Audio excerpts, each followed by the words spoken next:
Hello, my name is Carla de Guzman. I'm a romance writer from the Philippines, and today I'm going to share a random haul of things. This video has a collection of books that I got from MIBF, books that I got when my aunt was in the States and I asked her to buy things for me. And there's a game, there's makeup, there's a lot of random things in this sort of just as random haul, and I hope you like it. I recently subscribed to Matilda here on YouTube, and she does these super cool makeup videos where she just lays out all the products and does a voiceover while doing this exact thing. And I really like that kind of low pressure environment. So I thought I would kind of adopt her style for this video. And I don't know, I kind of like it. Do you like it? I'll be going through all of the books and all the stuff with you one by one and leaving mini reviews for things that I've already read or telling you justifying why I purchased them. So the craziest thing just happened. There was an earthquake like 10 minutes ago, and I had to kind of pause and see if I had to duck or whatever. But we're fine. It's fine. It was a weak earthquake. But anyway, I did a small order of things from the Rip Bodice while my aunt was in the States, and this was the first thing that I put in my cart. I am a huge Alona Andrews fan. I started reading the Hidden Legacy series when a friend recommended it to me, I think last year, and Sapphire Flames is the latest in the series. I absolutely devoured the audiobook version of this since the ebook was kind of expensive, and I had a chance to pick up a print copy, so I couldn't resist.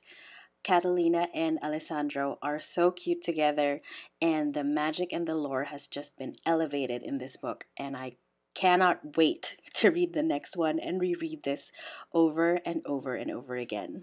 This is the third volume of Fence by C.S. Pacat and illustrated by Joanna the Mad. It is one of my favorites. It reminds me a lot of, those Japanese anime that you love where there are two boys and they're fighting against each other, but actually they're secretly in love, at least in my head. But this comic was heavily inspired by Yuri on Ice, one of my favorites.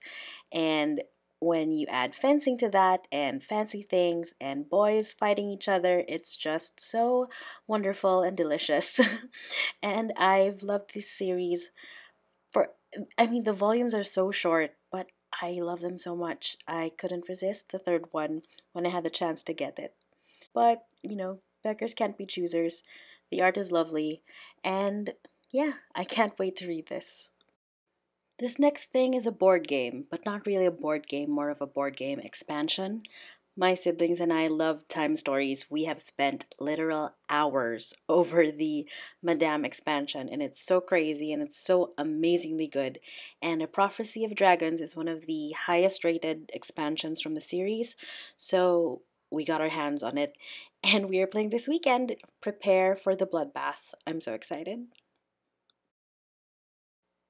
Now, for the books I got during the Manila International Book Fair, the Visprint booth was right next to our romance class booth, so I had to drop by and check out what was there, and I saw this.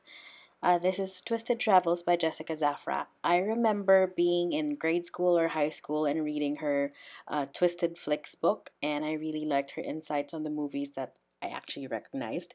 And when I saw she had this sort of travel-based book, and the cities were familiar, some of the places I've already been to, and I thought I would pick it up and see what she thought as well. I like to joke that Central Europe is called Potato Europe because it feels like you're always eating potatoes, and that's where she is. So it kind of reminded me of my own trips. And I'm quite interested to read it. Then next door to the Visprint booth was the Adarna booth, so I couldn't resist checking it out as well. I got a couple of other books for my siblings and one other book I would rather not share on my channel, but this is the one I actually am interested in. This is Mga Tala ng Dagat. It's listed as a young adult book, but I'm not sure. I mean, the font is kind of big for a YA book. whatever. It's from what I can tell, it's a book about a fisherman who falls in love with a sea princess of some sort. Um, I feel like I should be reading more Tagalog works, and this one was just so beautiful. It caught my eye, and I had to add it to my cart. And now for my stuff from Fully Booked. A couple of weeks ago, I had no idea who Jeanne Damas is, but because of Matilda, she introduced me to this French it girl, and I saw she had this book, and it was 20% off on the Fully Booked, so I picked it up. It's basically an anthology of essays from different French women about different parts of Paris. And me being the kind of girl who sort of falls for the Paris aesthetic, I had to buy it. I'm weak, I know, but it's just so beautiful and full of gorgeous photographs, and I'm sure the essays will be wonderfully weird, and I won't be able to understand most of them. But I'm a sucker for this kind of thing, so here it is. I admit I've never read a Haruki Murakami book, and this is my first. I saw it as I was passing by on the way to the checkout counter. And it's basically a whole conversation between the writer and a conductor named Seiji Ozawa, and they just start discussing music, um, which I'm very into because I've always wondered what kind of words professional people would use to describe sound, especially when it comes to classical music. And I think this book will be full of that, so I had to get it. I was kind of back and forth about it, but no regrets. And now for some makeup that I definitely should not have bought, but I bought anyway. This is the Angel City Luxe Lipstick by Colorpop. Again, I've been watching too much Matilda, and I obsessively researched on which lipstick would be the perfect dupe for her favorite Charlotte Tilbury lipstick in Bond Girl, and Angel City came up, and it's this gorgeous red shade that when you kind of blur out like this, it becomes pinkish. I tried it this afternoon while eating cake, and it kind of stained my lips in a good way. I really don't like it when my lipstick kind of bleeds into the stuff, but this is not so bad.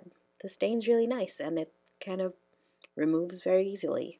Then there's this, an eyeshadow stick I found from my local Miniso, and I thought it would be like yellow, but when you put it on, it's actually this gorgeous bronzy warm gold that's really really shimmery, and it has like white glitters in it to make it really illuminating, and the other side actually has a sponge tip thing. Look, ta-da, that lets you blur it out and make it into this soft gold color.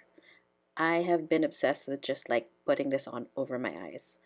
And one more thing from the US that I got, but this is actually a refill. You've seen me use this in the makeup look with book covers video.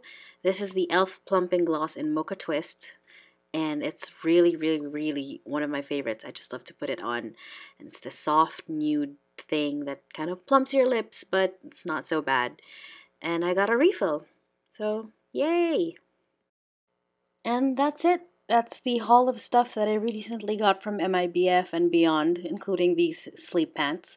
And I have no idea what these kinds of videos mean to other people, but I do enjoy sharing what I bought. Did you buy the same things? Did you think that I have a good haul? What did you get from MIBF? Or what did you get recently? I don't know. Tell me. So, yeah, that's it for me. Bye.